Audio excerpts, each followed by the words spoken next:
दोस्तों, भारत अब एक ऐसा डिफेंस सिस्टम बनाने जा रहा है जिसके सामने दुश्मन देश के एडवांस से एडवांस स्वान ड्रोनों का झुंड भी अपने घुटने टेक देगा।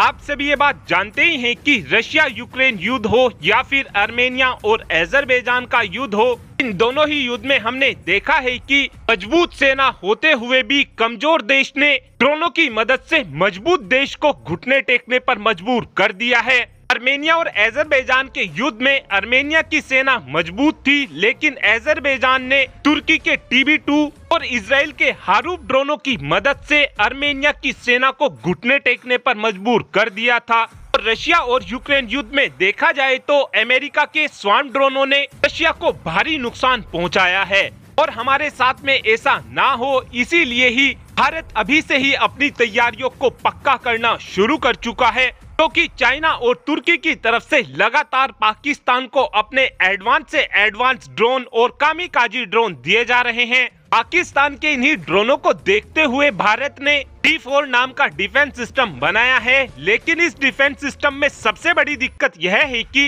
इस डिफेंस सिस्टम की रेंज मात्र 3 किलोमीटर है। D4 डिफेंस सिस्टम की मदद से सॉफ्ट किल यानी कि दुश्मन देशों की ड्रोनों की फ्रीक्वेंसी को जैम कर दिया जाता है और हमारे D4 डिफेंस सिस्टम में लेजर भी लगा हुआ है, जिसकी मदद से ड्रोनों को हार्ड किल भी किया जा सकता है। लेकिन हमारा बॉर्डर बहुत ही ज्यादा बड़ा है, तो ऐसे में हम D4 डिफेंस सिस्टम को अपने पूरे बॉर्डर पर नहीं लगा सकते हैं। और इस डिफेंस सिस्टम में एक बड़ी दिक्कत यह भी है कि D4 डिफेंस सिस्टम की मदद से केवल आप एक बार में एक ही ड्रोनों को जैम कर सकते हैं या फिर उसको मार सकते हैं। इसी बात को देखते हुए अब DRDO एक ऐसा एंटी ड्रोन सिस्टम बना रहा है जो लंबी दूरी तक दुश्मन देशों के स्वान ड्रोनों को हार्ड किल भी कर सकेगा और सॉफ्ट किल भी कर सकेगा। इस सिस्टम को बनाने में DRDO की तरफ से मेनली फोकस सॉफ्ट किल पर किया जा रहा है।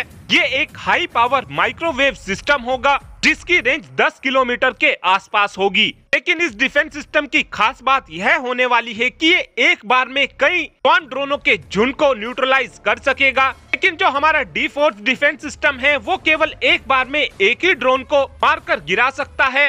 और इस सिस्टम के आ जाने के बाद चाइना या फिर तुर्की पाकिस्तान को अपने एडवांस से एडवांस ड्रोन भी दे लेंगे तो उसका हम पर कोई भी इम्पैक्ट नहीं पड़ेगा और हम अपने इस नए high power microwave anti drone system को अपने बॉर्डर पर भी तैनात कर सकेंगे, जिसका फायदा हमको ये होगा कि अगर पाकिस्तान की तरफ से कोई भी ड्रोन भारत में भेजने की कोशिश की जाएगी तो हम उसको बॉर्डर पर ही न्यूट्रलाइज कर देंगे। और अब आप ही कमेंट कर बता सकते हैं कि हमारे बॉर्डर पर कितनी संख्या में एंटी ड्रोन सिस्टम लगे होने चाहिए। इस बात का आंसर आप कमेंट बॉक्स में दे सकते हैं। Thanks for watching this video. Have a good day.